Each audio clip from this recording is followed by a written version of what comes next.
What's up, B? OPERATIONiDROID here, and welcome back to the best iPhone setup without a jailbreak. Right now, you're looking at Genius, and man is this one nice. As you can see, it features beautiful icons from the biscuit theme, and at the top we have a very simple and minimal Siri wavelength.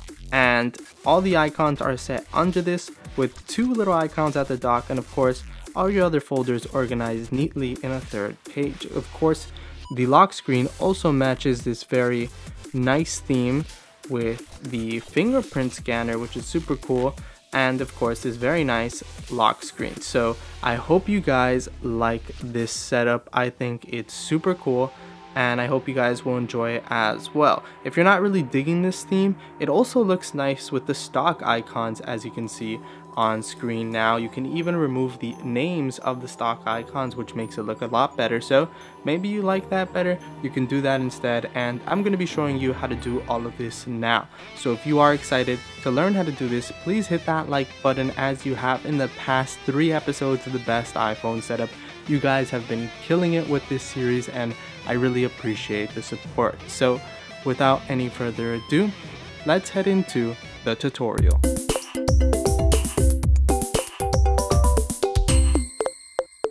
Alright, one last thing before we begin, I need to tell you about this amazing website that allows you to create Android games without any coding experience and completely free.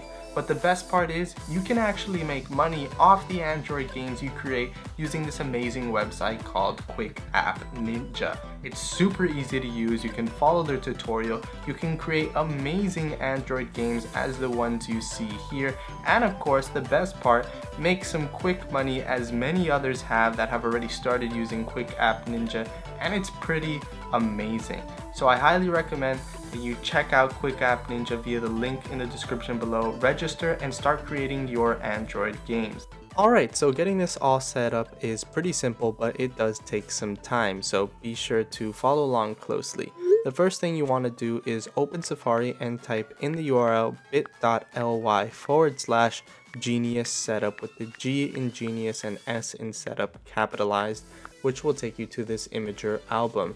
Scroll down and make sure to click load more images so that you can see all the images in the album. The first one, of course, being the lock screen that works the same across all devices. However, the home screen is different depending on your device. So if you have an iPhone 6, 6S or 7, make sure you get the one that it says, or if you have a Plus, or if you have a smaller device, just get the home screen that is for your device. Once you have those images saved, go to your Photos album and then click on the little square with the arrow at the bottom left and set it as your lock screen. Make sure you select still and zoom all the way out to get everything set up properly, and then do the same thing with the home screen, and it should work perfectly if you got the correct home screen for your device. In my case, I got the 6S home screen for my iPhone 6S. So now that we have the lock screen and the home screen, obviously the home screen is not ready, but the lock screen is already perfectly set up with the nice little Touch ID thing at the bottom, and we can work on the home screen. The first thing you want to do is set your icons into jiggle mode and take a screenshot of a blank page by pressing the lock and the home button at the same time. Once you've done that, you can go ahead and exit jiggle mode, open Safari and type in the URL bit.ly/blank icons with the capital B in blank and I in icons, which will take you to the iEmpty website, which allows you to make blank icons with your wallpaper. So you want to click on create blank icons at the bottom, select choose file to upload the screenshot that we just took from our photo library, and go ahead and make sure you select that screenshot and upload it. And once you've done all of that, you'll see that your screenshot is now on the website and there is a grid for where every icon is supposed to be. Now all you have to do is click on the first icon at the top left and it'll take you to this page here. Then click on the square with the arrow at the bottom, hit add to home screen and then add, and this will make the blank icon for the home screen. So you want to go ahead and do this 8 times so that we can fill up the first 2 rows of the iPhone. As you can see here, you can keep doing the same icon because it's the same color in every single one of the top 2 rows. So just add that to your home screen 8 times. It will take some time, and of course I've sped it up for the sake of the video, but once you're done, go ahead and change icon. And now we're going to click on the first icon in the third row, which is going to be so that we can put our folders in the middle of the screen, as you saw in the beginning of the video. So if you have folders and you want to put them in the middle in a separate page, then go ahead and do this. You want to create 7 icons of row 3, number 1, and then once you've done that, you want to go ahead and set up the blank icons at the top, and there you go. Now we're going to work on the icons. So you could either choose between keeping your stock icons and removing the icon labels from those icons, or you can choose to get the theme icons, but they will be redirects to your original icons. So the choice is yours, and first I'm going to be showing you how to remove the icon labels from the stock icons, and if you're interested in getting the theme icons, then you can just skip ahead to where it says on screen now. Alright, so you remove the icon labels from your stock icons in Force by placing them in your dock and pulling up on the control center. Once you have the control center up, you want to click and hold it all the way to the top and then press the home button. Once you see the control center kind of fade away, you want to let go, and then you'll see that the icon labels of the icons in your dock will disappear, as you just saw with the phone, messages, Safari, and music, which is super cool, and this will last for a very long time on your iOS device. There's only a few things that make them come back, so you just want to go ahead and do that with the rest of your icons. I'm going to be showing you how to do it one more time. And of course, you're not always going to get it on the first time. As you can see, I just tried it and failed. So again, bring up the control center, pull it all the way to the top, press the home button, and then let go. And then you'll see that the icon labels will be removed. And then you just want to do that for all the icons that you don't want them to have icon labels for.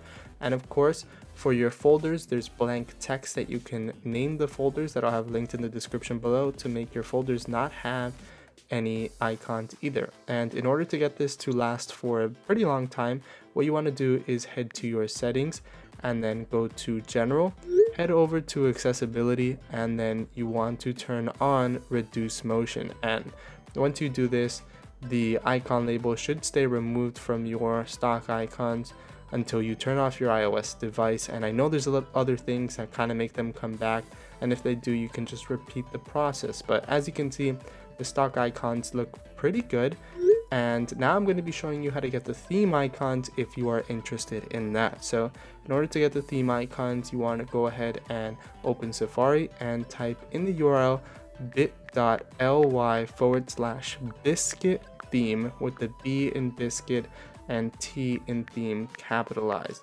which will take you to the iSkins website, where you'll see the biscuit theme, which has 41 application icons or redirects that will hopefully be for the icons that you use on your iOS device. So scroll down and select application icons, and here you can see all the icons and what they redirect to. As you can see, the App Store, and what you want to do is click on it and then press the X so that you remove the name of that icon, so they also do not have any icon labels. Once you have all the icons selected, go ahead and click generate theme, and then it'll redirect you to this install profile. Hit install at the top right, and then hit install at the bottom, and then it'll say profile installed. When you head to your home screen, you will now see that you have all of the application icons that you chose installed. And for each page, you need to have at least 16 icons. So if you're going to do one page, get 16, or if you're going to do 2 pages, get 32. But it's up to you. So once you have these application icons, you want to hide all of your stock icons into a folder. And as I mentioned, I have blank text linked in the description below that you can use to name your folder so that it does not have an icon label. Then you can set up all your icons as I showed you earlier at the bottom, with the blank icons at the top, and of course your folders all in the center of a page. So as you can see, I have one page here and my folders on another page, and it looks really nice. I love how the biscuit icons look with this genius theme, and of course the icing on the top of this whole setup is removing the status bar. And in order to do this, you want to head to your widget page, scroll down all the way to the bottom, and tap and hold on the edit button.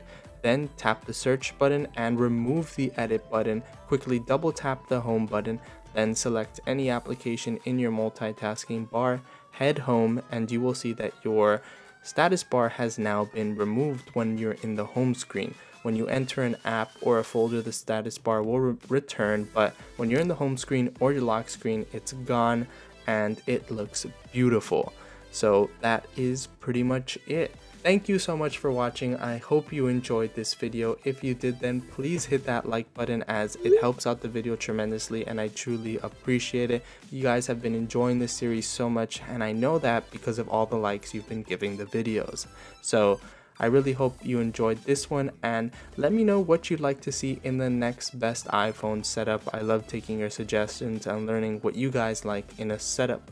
And finally, if you are new to the channel, be sure to subscribe by clicking on my icon on screen now, and check out some of my other iPhone setups if you have not seen them yet by clicking on them on screen. And as always, thanks for watching, thanks for subscribing, and welcome to the operation.